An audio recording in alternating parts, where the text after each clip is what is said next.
literasi, banyak buku yang bisa diakses secara gampang, dan juga yang paling penting adalah kuliah ke Jogja pengen jadi penulis. Bahwa di sana sekalipun tumbuh kultur literasi yang baik, banyak santri yang bisa menulis, tetapi satu hal yang sangat kurang dan itu harus kita akui, yaitu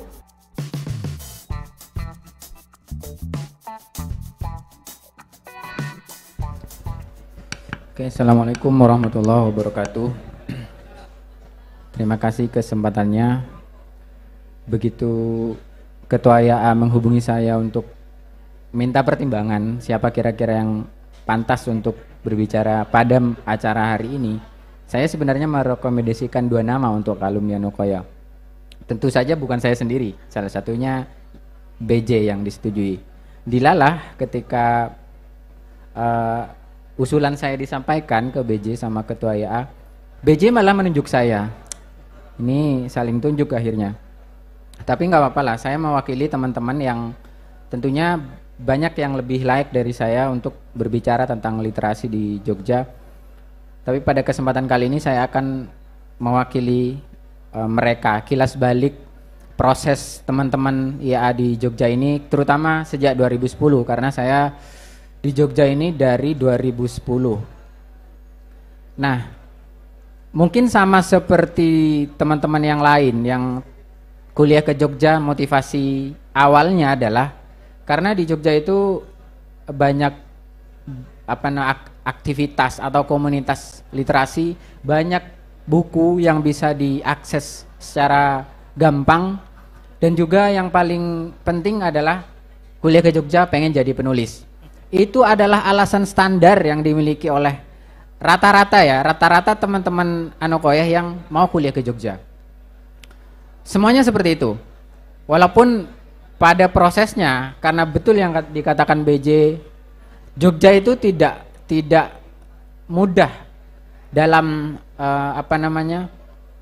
tingkat kompetisinya, sehingga memang perlu usaha, perlu latihan yang membutuhkan kesabaran tinggi. Karena kalau tidak, banyak sekali teman-teman dari tiap angkatan lah, hampir semua angkatan ya itu pengen jadi penulis atau penyair lah paling tidak kan. Tetapi di antara mereka 2 tahun, 3 tahun, 4 tahun di Jogja, berapa orang yang kemudian menonjol? Bisa dihitung dengan jari, 1, 2, 3 paling banyak gitu. Itu menandakan bahwa iklim di Jogja itu berbeda dengan yang terjadi di Anokoya. Yang kalau kita tidak menyadari, kita akan terjebak pada tempurung yang bernama Anokoya itu. Saya harus akui ini karena saya pengalaman. Saya merasa ketika di Anokoya ya lulus gitu, saya merasa saya bisa menulis. Saya merasa bahwa saya bisa menulis. Tapi begitu ke Jogja berproses 1 tahun, saya kok tidak ada apa-apanya. Artinya tulisan saya biasa-biasa saja dan apresiasinya tidak seperti yang saya harapkan. Saya mulai mengubah cara pandang saya. Saya harus keluar dari tempurung tadi.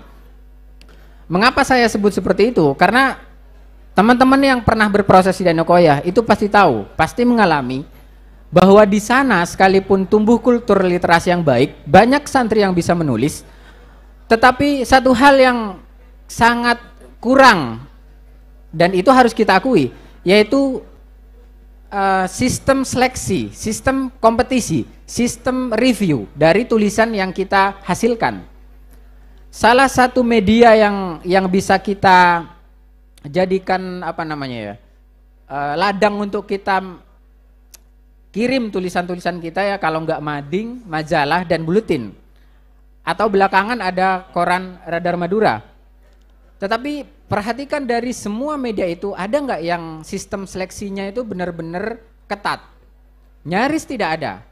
Teman-teman mungkin akan kesulitan masuk di Muara misalnya. Kalau kebetulan saya mantan redaktur pelaksana Muara, mungkin akan kesulitan. Tapi sebenarnya kalau teman-teman tahu prosesnya, begitu ada seorang nama yang dikatakanlah senior, pasti tulisannya diambil, dimuat. Nyaris tidak ada diskusi keredaksian misalnya untuk menentukan apakah tulisan ini layak atau enggak, kontennya sudah bagus atau enggak. Itu tidak terjadi di Anokoya. Maka begitu keluar, modal saya merasa bisa menulis itu tidak ada apa-apanya. Sehingga saya akhirnya mencoba menundukkan kepala, mencari cara gimana saya bisa masuk ke dunia Jogja yang tingkat kompetisinya tinggi. Akhirnya saya belajar mencari orang-orang yang menurut saya layak saya temui gitu. Karena saya adalah salah satu dari teman-teman Anokoya pada umumnya yang kuliah ke Jogja karena ingin menjadi penulis. Walaupun sampai saat ini masih gagal, belum jadi penulis. Karena saya alumni MAT, alumni MAK lah ya. Kita tahu semuanya bahwa rivalitas di Anokoya antar lembaga satuan pendidikan itu sangat tinggi. Di masa saya MAK, MAT itu sama MA1 dan SMA itu rivalitasnya tinggi, terutama dalam hal ikut lomba di hima atau di luar. Kita memang saling keren-kerenan gitu. Dan begitu saya ke Jogja, maka orang yang pertama saya harus temui adalah alumni MAK dulu, yaitu Rafayat sama Ahmad Fawaid. Biar sanatnya nyambung. Saya gengsi dan ogah mau misalnya ketemu BJ dulu karena BJ alumni MA1. Itu dulu di awal-awal saya mengalami pengalaman yang seperti itu. Tapi belakangan ketika saya kenal dengan Fayat, kenal dengan Fawaid dan beberapa alumni MAK lainnya, lalu saya beralih ke BJ, ke teman-teman yang lain. Tentu BJ masih ingat waktu itu di kosnya di Paperingan. Saya sering ke sana untuk menunjukkan tulisan, untuk minta penilaian tulisan saya bagaimana. Itu yang sering saya lakukan dulu. Tidak hanya kepada BJ, juga kepada teman-teman yang lain yang sudah saya anggap bisa menulis. Karena saya benar-benar pengen bisa menulis gitu, menurut standar Jogja, bukan lagi Anokoya gitu. Sehingga saya temui satu persatu. Dan tiap kali saya ketemu dengan senior-senior saya di Jogja, di kosnya itu pasti dipenuhi dengan rak yang isinya itu buku sampai bersusun-susun, jumlahnya ratusan, termasuk bukunya BJ. Di awal-awal saya kuliah, saya itu membatin di ruang kosnya BJ. Saya harus punya buku seperti BJ, banyaknya, dan bahkan harus lebih banyak lagi. Dari itulah saya belajar meresensi buku. Karena untuk membeli sendiri waktu itu, karena kiriman pas-pasan nggak mampu, akhirnya meresensi buku. Karena keuntungannya selain kita dapat buku baru dari penerbit gitu, dapat uang dari koran, ya itu banyak sekali kita mendapatkan ilmu juga. Dan itu yang benar-benar saya lakukan pada waktu itu. Hampirlah, jangankan yang sudah dikenal sebagai penulis, teman-teman yang biasa aja, yang tidak penulis, aktivis lah katakanlah, atau mahasiswa yang nggak aktif di mana-mana, di tiap kosnya itu saya bisa pastikan masih banyak dijumpai 2010 ke 2014. Itu pasti banyak bukunya.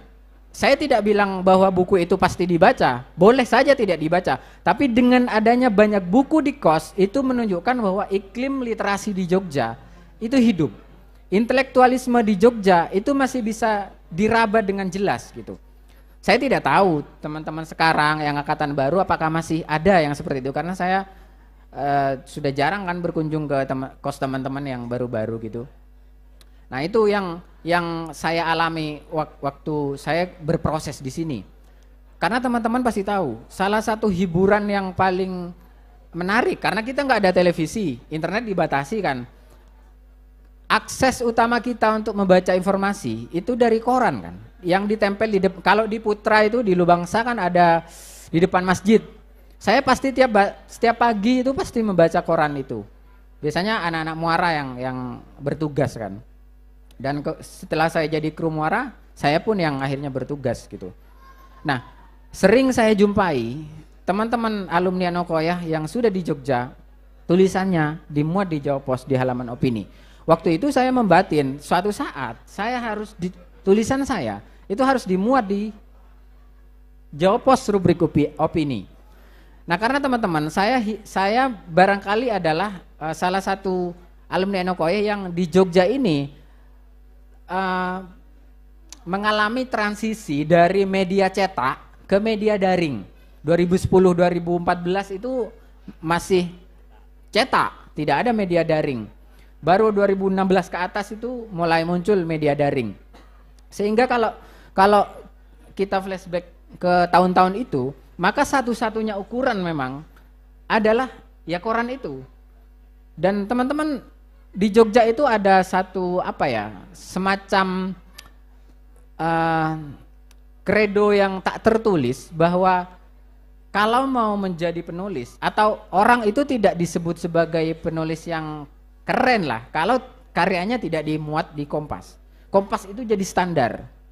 Saya tidak bilang bahwa Kompas itu adalah satu-satunya media paling baik, enggak. Tapi dari tingkat kompetisinya, seleksinya yang begitu rumit, baik itu di cerpen, Pak Edi tahu sendiri itu di esai, di opini juga, itu sangat tidak mudah. Dan dari saking naifnya, saya terbawa, ini sebenarnya adalah keyakinan lama ya, mungkin di masanya BJ, Pak Edi juga mengalami masa-masa seperti itu. Saya sampai berjanji pada diri saya sendiri, saya tidak akan lulus kuliah, saya tidak akan mau wisuda S1 kalau tulisan saya tidak dimuat di Kompas. Itu tekad saya, itu naif. Kalau saya ingat-ingat lagi sekarang, itu sangat naif. Sangat naif. Ya tapi gimana, iklimnya seperti itu kan dulu. Karena kompetisinya tinggi, bahkan tiap hari yang masuk ke Kompas itu ratusan. Yang dimuat hanya 3 atau 4 artikel. Begitu juga di Jawa Pos. Tapi untungnya, tulisan pertama saya opini di Jawa Pos itu jauh lebih awal ketimbang di Kompas. Sekitar semester 2, itu berarti 2011. Tulisan saya yang pertama dimuat di Jawa Pos, di opini. Dan saya merasa senang sekali karena dulu saya hanya bisa memandangi tulisan teman-teman di mading, di balik mading di depan masjid itu. Lalu pada waktu itu 2011 tulisan saya yang akhirnya tembus gitu. Tetapi untuk Kompas, ini perjuangannya sangat tertatih-tatih emang. Bayangkan dari semester 1, baru semester 7 tulisan pertama saya terbit di Kompas, artikel itu. Dan perasaan yang saya terima waktu itu nggak bisa diukur dengan kalau seandainya saya mata kuliah 6 SKS dapat nilai A. Itu nggak bisa diganti dengan itu, dari saking senangnya. Karena itu memang ekspektasi tertinggi saya waktu itu. Nah, setelah itu saya menurunkan tempo menulis gitu ya. Karena dulu itu ya kalau nggak nulis dari mana kan dapat makan itu. Ya sama BJ juga mengalami masa-masa itu. Tapi di puncak produktivitas saya itu sempat menghasilkan uang dalam 1 bulan itu sampai 3 juta dari honor menulis opini di koran-koran nasional itu. Waktu itu sangat besar sekali. Bayangkan nasi telur di burjo-burjo, teman-teman yang kuliah di sini pasti ngerti. Itu harganya 3.500. Sekarang sudah 8.000. Artinya uang 3 juta itu sangat besar nilainya bagi saya waktu itu. Saya menurunkan tempo menulis saya, lalu akhirnya secara kebetulan saya kemudian bertemu dengan pengalaman baru, yaitu penerbitan. Tentu penerbitan yang saya maksud bukanlah penerbitan besar profesional seperti Diva Press miliknya Pak Edi. Ini hanya penerbitan kecil yang dikelola ala kadarnya. Dan saya harus akui itu berutang besar kepada Cak Ruslan pada waktu itu, karena beliaulah yang memberikan gagasan pertama kali. Gimana kalau YA ini membentuk satu penerbitan? Dalam prosesnya, karena mengelola buku penerbitan itu tidak sama dengan mengelola majalah atau buletin, maka kami memisahkan diri dari struktur YA, karena struktur YA kan dibatasi waktu 2 tahun harus ganti, 2 tahun harus ganti. Sementara orang ngurus buku itu nggak bisa kayak gitu, harus kalau sudah ngerti jalannya itu harus tetap konsisten. Karena kalau enggak itu penerbitannya akan terhenti. Karena memang kompleks. Pak Edi tentu sangat paham, mungkin di awal-awal merintis juga seperti itu gitu. Nah sekarang saya lebih banyak mengurusi naskah itu tadi, melakukan seleksi, kurasi dan seterusnya. Teman-teman jangan pernah menganggap bahwa setiap tulisan yang ditulis oleh orang-orang penulis ya yang kalian kagumi itu lahir seketika, lahir dari tangan-tangan kreatif mereka semata. Tentu saja itu tidak seperti itu kenyataannya, karena di balik naskah-naskah yang bagus itu, di situ ada jasa besar editor, ada jasa besar proofreader, yang tanpa jasa-jasa mereka, naskah itu tidak akan sebagus yang teman-teman baca. Saya pengalaman menjadi editor itu sangat tidak mudah, terutama ketika berhadapan dengan naskah-naskah yang dari sisi tata bahasa saja belum selesai, belum beres. Dan itu kita kalau mengurusi naskah yang seperti itu misuh-misuh sendiri saya di dalam kamar. Kok bisa nulis seperti itu? Karena mengedit tulisan yang kurang baik, kurang rapi, itu mending nulis dari awal. Karena tenaganya lebih besar kan. Kita harus mengikuti pola gagasannya mereka, tetapi kita harus menambah dan menguranginya berdasarkan kemauan kita. Tentu kita tidak bebas, dibatasi oleh gagasan yang sudah ada di situ. Dan itu sangat tidak mudah. Nah, maka kerja-kerja seperti ini saya tetap lakukan demi menjaga stilistika, demi menjaga style, demi menjaga kelincahan di dalam menulis. Karena kalau tidak dilatih terus-menerus, menulis itu ya akan berkurang juga skillnya, kemampuannya gitu. Nah, teman-teman, itu yang ingin saya sampaikan sebenarnya adalah poinnya, bahwa sekali teman-teman ingin menjadi penulis, ya harus siap berkompetisi, harus siap mencari orang yang layak diajak untuk memberikan kritik, masukan terhadap tulisan-tulisan kita. Beberapa teman-teman IAA, jujur saya akui, datang kepada saya untuk belajar menulis, tetapi mereka tidak sabar dengan terutama komentar-komentar saya yang mungkin agak kurang gimana ya. Ya saya kan apa adanya, Kak. Kalau misalnya jelek ya saya katakan jelek. Nggak mungkin dong saya bilang ini bagus banget. Enggak. Dalam hal tulisan saya tidak bisa berbahasa basi. Hanya dalam hal ngopi saya bisa ke bahasa basi gitu kan. Dalam tulisan tidak. Nah, teman-teman banyak yang tidak sabar. Padahal kalau teman-teman tahu, saya juga mengalami fase-fase itu, di mana tulisan saya itu juga disampah-sampahkan. Ini satu cerita yang jarang saya ceritakan. Pada waktu 2013, esai saya itu terpilih menjadi finalis ya, 30 esai kompetisi esai nasional, bukan, yang ini Tempo yang ngadain. Tempo Institute, satu perusahaan dengan majalah Tempo, koran Tempo itu. Yang mendaftar ribuan tapi diambil 30. Dan kami waktu itu di karantina selama setengah bulan di Bogor dan di Jakarta. Dilatih betul untuk menulis jurnalisme sastrawi, terutama yang berhaluan investigasi, seperti majalah Tempo kalau teman-teman pernah baca. Suatu waktu saya dikasih uang bersama teman-teman yang lain, sejumlah uang, disuruh pergi dari kawasan kami menginap di Bogor itu untuk mencari berita. Berangkat pukul 9, pukul 11 harus sudah kembali, dan itu harus ditulis pukul maksimal 1.30 tulisan kita dari hasil reportase itu di store. Nanti ada penghakiman terhadap karya-karya itu. Saya sebut penghakiman karena yang mengoreksi langsung adalah editor seniornya Tempo, wartawan seniornya majalah Tempo. Waktu itu Widiarsi Agustina namanya, yang mengoreksi tulisan saya. Baru lihat judul dan paragraf pertama, dia tidak tertarik untuk melanjutkan, langsung membuang karya saya. Hasil reportase yang saya bikin, yang menurut saya itu bagus, tapi tulisan saya dibuang. Tentu saya sedikit agak jengkel ya, tapi dari situ saya belajar bahwa jangan pernah merasa bahwa tulisan kita bagus. Kalau kita tidak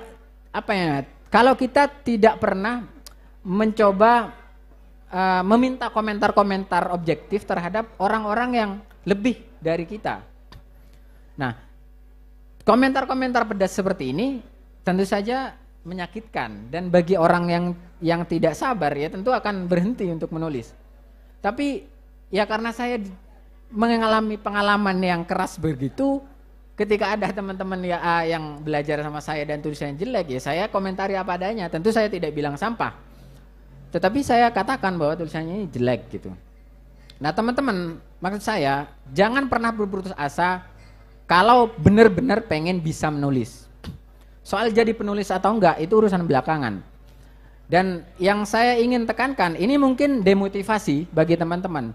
Saya tidak termasuk orang yang meskipun bergiat di literasi, saya tidak berharap teman-teman yang rata-rata pengen jadi penulis ketika kuliah ke Jogja itu, mereka semuanya menekuni penulisan.